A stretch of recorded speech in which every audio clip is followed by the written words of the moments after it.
Hello, my wonderful viewers, and welcome to another episode of Betty Adams Overanalyzes. Today, we will be taking a fully spoilerly look at Chapter 2022 of Doron Dororon. As usual, there will be a short spoiler-free version at first, and then we'll get into the spoiler versions. I will warn you before we get into the spoilers. All right, so this is a chapter that we have been eagerly awaiting for. This is the chapter where we get some more backstory on Kusanagi. We get some more information about his strengths, his weaknesses, and where the main confrontation and challenge and conflict of the upcoming chapters is going to come from. So here we have Kusanagi, our little good golden-hearted Mononoke who's never eaten a human and who tries to subsist and be friends with everyone and to protect people. We've learned that Kusanagi lost at least one human friend to being eaten. Now we learn some more about his backstory, his previous friends, how Kusanagi got that way, and something about the Mononoke world itself. As is becoming usual for this manga, nothing is strikingly original, but it is well presented and it's an enjoyable read because the story is well done. So one of the rules of good storytelling is that when you have a hero or a villain, their virtues and vices, especially their most potent ones, should stem from the same aspect of their personalities. And I don't think this is surprising to anybody because we've seen that Kusanagi's biggest virtue is his heart, his compassion, his willingness to believe in others, even other Mononoke, is his biggest virtue. He loves humans and he wants to love or tries to love other Mononoke. The main conflict is going to stem from the fact that this, taken to an extreme, is a vice as well. He can't give this compassion to most Mononoke without or pretty much to any other Mononoke without endangering the humans that he also has compassion for. And we see that begin to take shape, not completely, but begin to take shape in this chapter. And I think, again, that's just a really good example of the main concept that every story really has to rely on. There are no new stories. There are only 7 original stories. So don't worry about being original because you can't tell a good story and the originality might come as like a secondary sauce.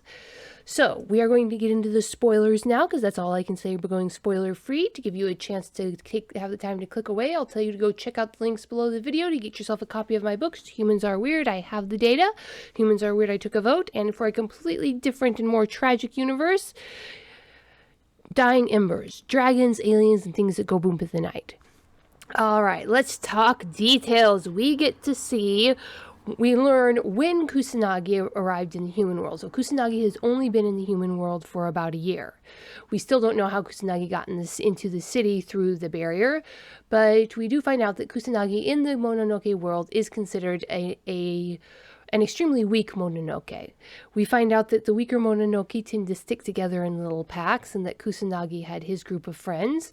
We find out that there are plants, fruits that the Mononoke can eat to sustain themselves, but this will only sustain the weaker Mononoke and will not give the larger Mononoke the strength they need to pull off these massive attacks.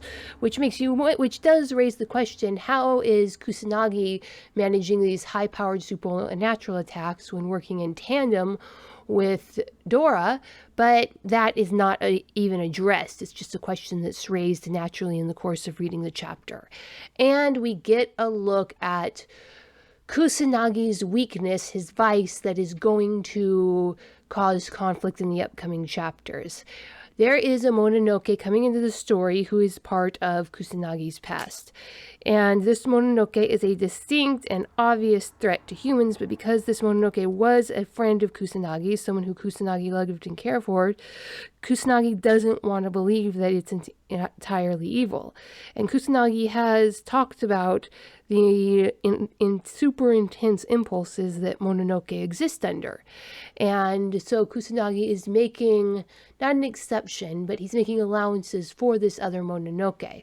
And he's saying, okay, we'll try to be friends again, even after this other Mononoke had betrayed him. And this is clearly setting up a conflict. This Mononoke, the story is not even trying to hide it. This Mononoke is 100% manipulating Kusanagi and using Kusanagi to get at a better food source, just like he had in the past. But Kusanagi has that big heart, wants to forgive people, wants to love people.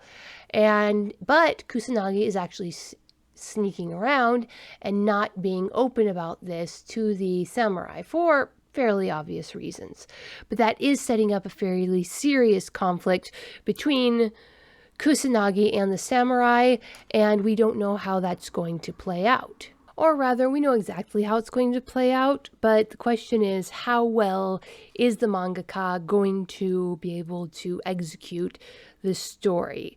Dora's feeling of betrayal, Kusanagi's sense of guilt.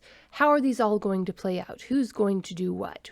How badly will this affect the relationship between between Kusanagi and the samurai, and Dora and Kusanagi? And I am really looking forward to that, even though we all know how the plot beats are going to go. This is a Shonen Jump manga involving the supernatural. There are certain elements that we know we will see, and the secret is enjoying how well the mangaka can make us enjoy how we see them laid out. So, those were my thoughts on Doron Dororon Chapter 22. What do you think? How do you think this is going to play out? Exactly how many people are going to have to suffer or die because of Dora's virtue-vice combination? Leave a comment below telling me what you think. I really love to hear your theories and thoughts. Hit that like and subscribe button, and peace out, my wonderful viewers. Humans are weird. We took a vote, and humans are weird. I have the data. 2 books in a series of human absurdity. Go check out these short story collections.